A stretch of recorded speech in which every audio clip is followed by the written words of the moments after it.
É possível fazer diagnóstico com a fenomenologia? E se sim, como isso é possível? Meu nome é André Toso e aqui nesse canal eu ajudo psicólogos a se tornarem terapeutas mais seguros e referência aplicando a fenomenologia na sua prática clínica. Bom, se você não subscreve o canal ainda, subscreva aqui, curta o vídeo para que chegue para mais pessoas como você.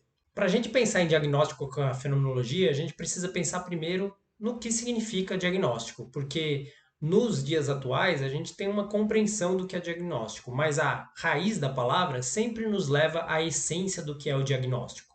E o diagnóstico tem origem grega, a palavra diagnóstico, e significa através do conhecimento. Então, o diagnóstico é aquilo que a gente consegue ver, observar, enxergar através do nosso conhecimento. E conhecimento é a própria ciência. A ciência é o conhecimento, não o método científico. Método científico e ciência são coisas diferentes, né? E hoje tudo, quase tudo, a gente vê com os olhos do método cientificista. E isso atrapalha muito o conhecimento. É uma contradição em si. Ou seja, a ciência hoje ela é vista como método científico, ao invés de ser vista como conhecimento. Então, se diagnóstico é através do conhecimento, é óbvio que é possível fazer diagnóstico com a fenomenologia, na essência da palavra. E como é que a gente pode fazer diagnóstico com a fenomenologia? Existem dois conceitos básicos que eu acredito que auxiliam a gente a pensar formas de observar e descrever fenomenologicamente aquilo que seria um diagnóstico, através do conhecimento, que é o conhecimento próprio de um terapeuta fenomenológico, que é observar e descrever fenomenologicamente. Essa possibilidade de observar e descrever fenomenologicamente abre um campo para que a gente possa, de fato, colocar o diagnóstico como um conhecimento da nossa experiência e não como uma representação para um método científico. Isso faz toda a diferença também no trabalho do terapeuta, porque se a gente observar na nossa prática clínica, no nosso dia a dia clínico, no encontro mesmo com os nossos pacientes, a gente vai começar a perceber coisas pela experiência do encontro com o paciente e não com uma metodologia científica que nós criamos a partir de uma teoria para enquadrar naquela experiência que nós temos com o paciente. Então, essa é a mudança de concepção de um diagnóstico fenomenológico para um diagnóstico clássico. O diagnóstico fenomenológico ele é baseado no conhecimento experiencial, no conhecimento vivencial, enquanto o diagnóstico clássico muitas vezes é baseado numa teoria que tenta enquadrar no singular. Então, eu trabalho no diagnóstico fenomenológico. Tem pessoas que trabalham no diagnóstico clássico e está tudo bem. Cada um tem as suas ferramentas. Agora, é preciso valorizar também o diagnóstico fenomenológico, porque ele está muito mais próximo do contato com a experiência real do paciente. E isso faz dele um diferencial muito grande. Terapeutas que usam diagnóstico fenomenológico da maneira correta, com certeza terão muito mais proximidade com o paciente, muito mais proximidade com a realidade do paciente do que um diagnóstico clássico. O diagnóstico clássico é muito importante para orientações acadêmicas, para orientações de um psiquiatra que vai medicar. Isso para isso ele tem a sua serventia.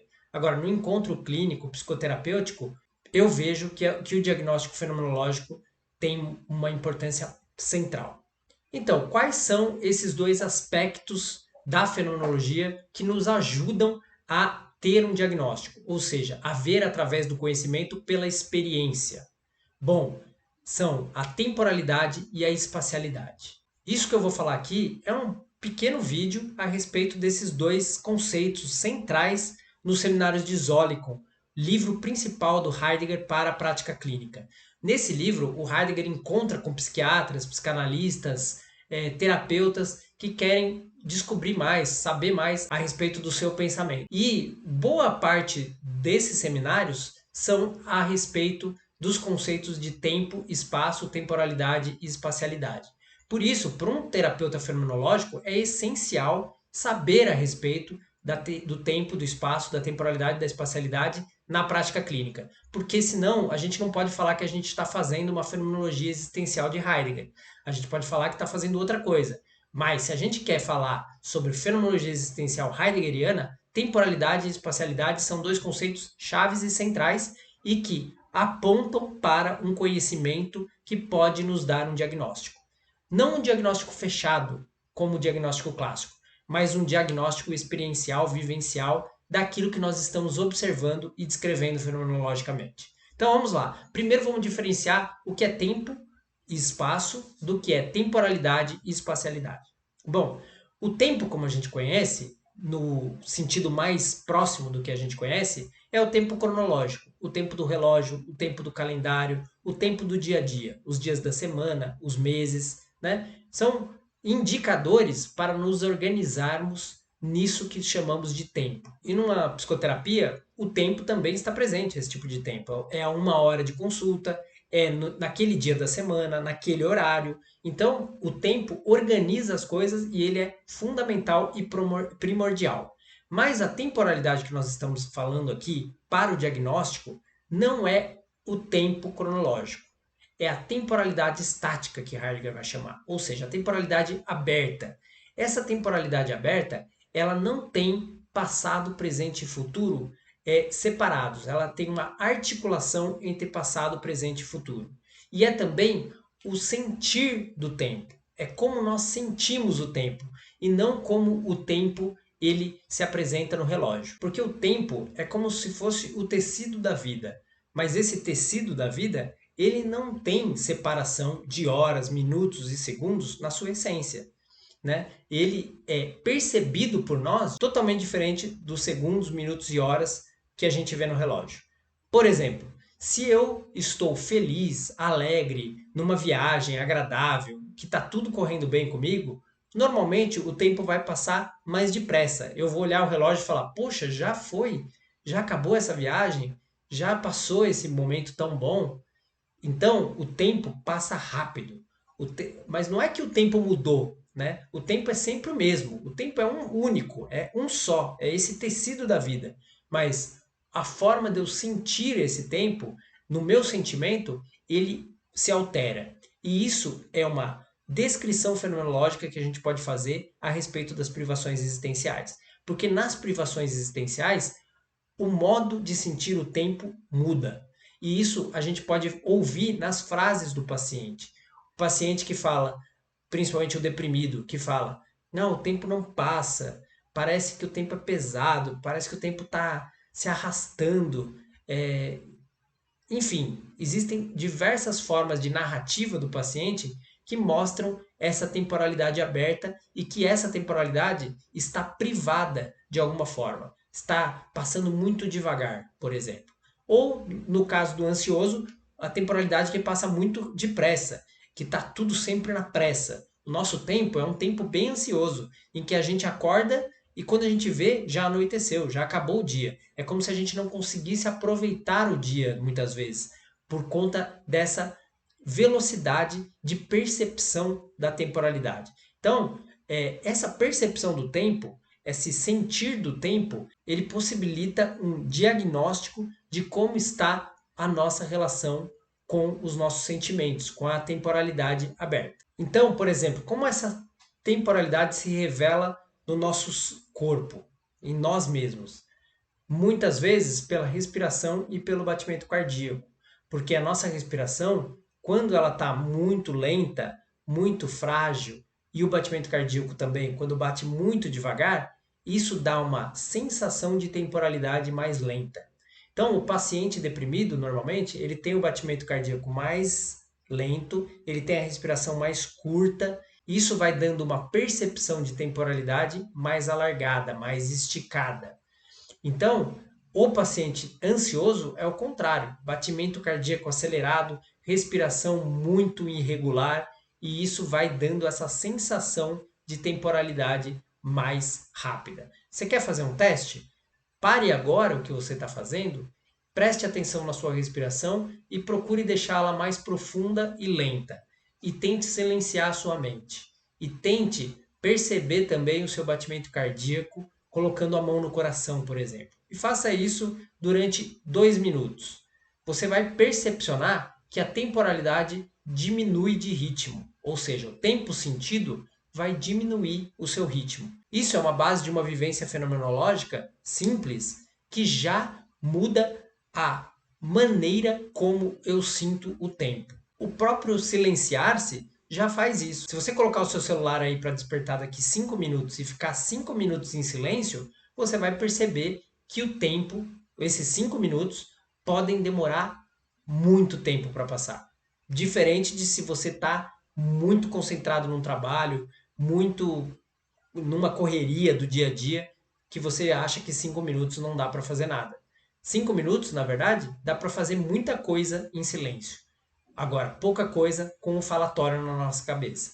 E isso é uma descrição fenomenológica. Isso é uma experiência que eu posso ter, que eu posso sentir em mim como terapeuta, para depois eu também utilizar no meu paciente. Então a gente tem que perceber que quando o paciente chega para nós, normalmente ele está com um falatório muito acelerado, quando ele tem ansiedade principalmente, ele está com o batimento cardíaco mais acelerado, a respiração mais acelerada, ele não para na cadeira muitas vezes, e a gente pode fazer um simples exercício desse, de trazer ele para a sua presença, para a sua postura fenomenológica, trazendo a respiração, o batimento cardíaco e trazendo essa desaceleração do pensamento.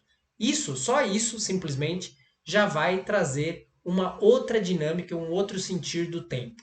Por isso, a temporalidade é fundamento de uma psicoterapia fenomenológica. A relação da pessoa que está nos procurando com o tempo, com a temporalidade, é um indicador muito grande de qual extremo ela está. Se ela está num extremo de aceleração ou num extremo de desaceleração.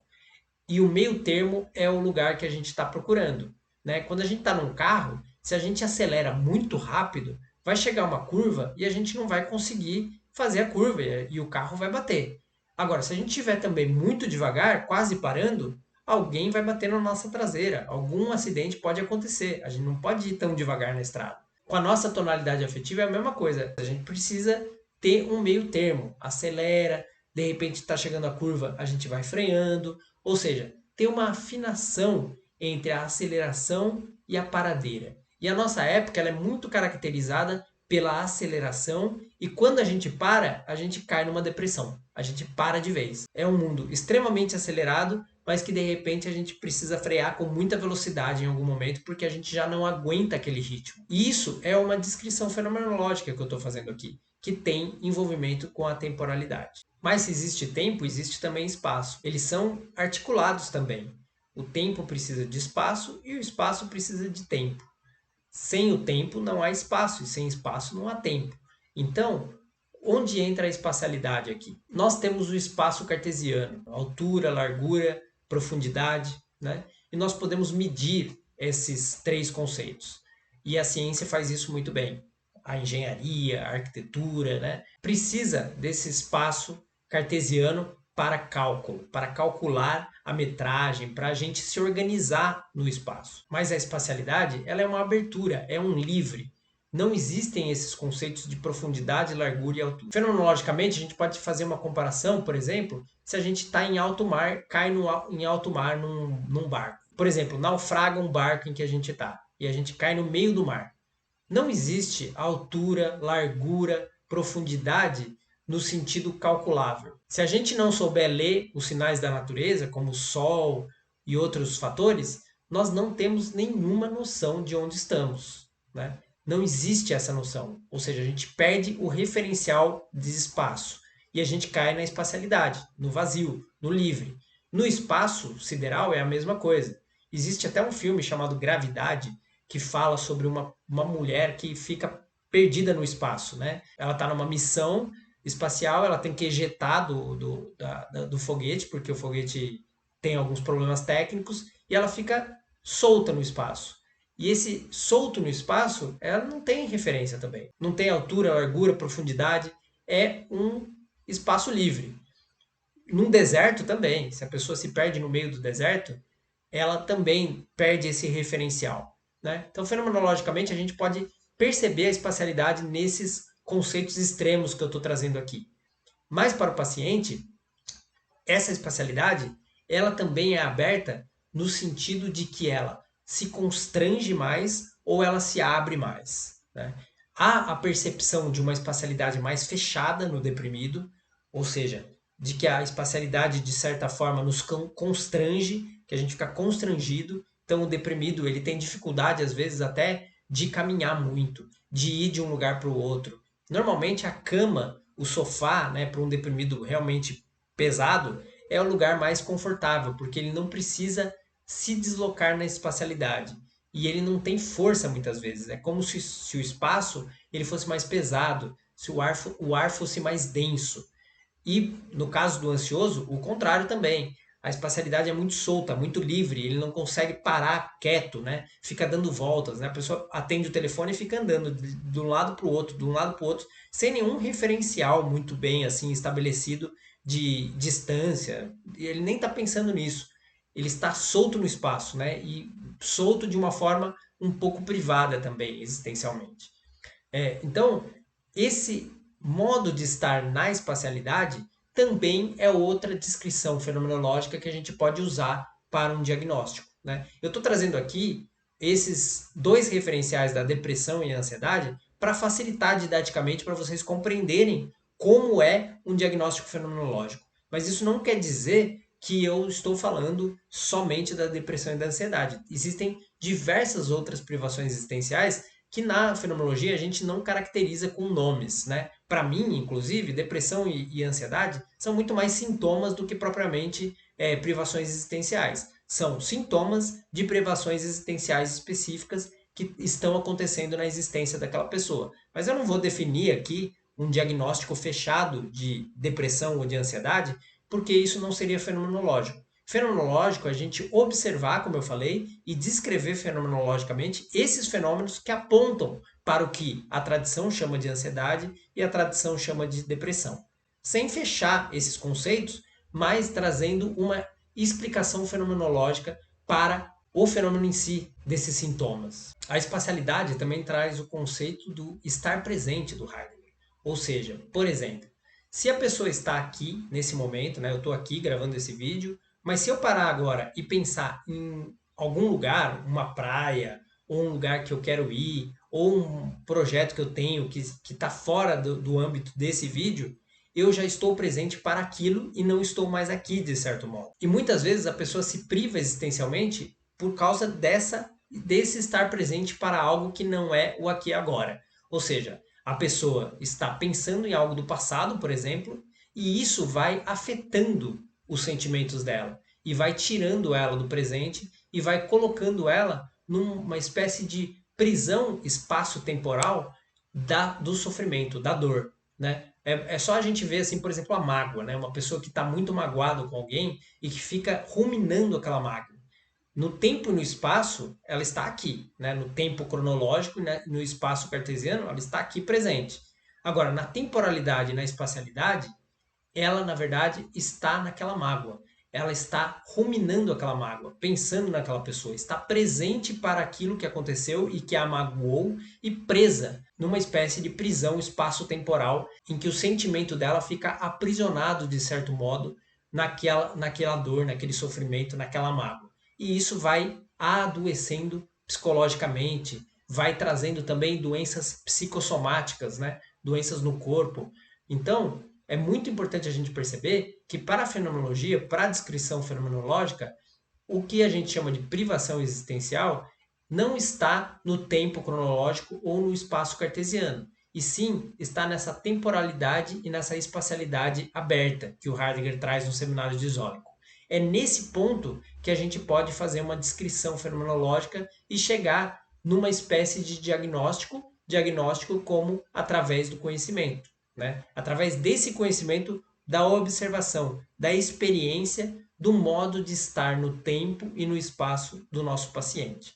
Isso a gente pode fazer na nossa clínica observando onde está o discurso do paciente, onde está a narrativa dele, onde está a presença dele no momento em que ele está conosco, qual é a aceleração ou a lentidão da sua narrativa, do seu modo de ser no corpo. Tudo isso são indícios fenomenológicos que nos apontam se ele está mais perto dessa aceleração ou dessa desaceleração e vai trazendo assim uma noção básica de por onde anda esse paciente, o que está privando ele existencialmente. Isso é uma observação. E o erro grave que os terapeutas cometem é estar mais ligado no tempo cronológico no espaço cartesiano do que na temporalidade e na espacialidade. Então, a gente ouve a narrativa do paciente indo com ele para o passado, por exemplo, como se fosse um tempo normal. Não, mas aqui a gente está falando da temporalidade do sentimento. Né? O paciente, quando ele narra o seu passado, o seu sentimento vai junto com esse passado. E é esse sentimento que a gente tem que trabalhar, e não o fato e o acontecimento em si. Porque senão a gente vai trabalhar o acontecimento sem trabalhar o sentimento. E isso é só cognitivo, é puramente cognitivo. Por isso a gente precisa ter vivências fenomenológicas, precisa aprofundar os nossos atendimentos para a gente poder trabalhar o que interessa, que é o sentimento. Que é isso que está privando existencialmente o paciente, e não simplesmente o acontecimento. O acontecimento já se deu, já foi. Agora, o sentimento e o sentido que os pacientes dão para esse acontecimento, esse sim pode ser trabalhado fenomenologicamente para que o paciente se sinta menos privado existencialmente. Então, o diagnóstico como conhecimento, como através do conhecimento, ir através do conhecimento, ele pode ser dado pela fenomenologia com esses dois fenômenos, espacialidade e temporalidade. Mas existem outros modos, né? Eu não vou alongar aqui, eu quis deixar bem específico para temporalidade e espacialidade, que já são temas que dão bastante pano para manga.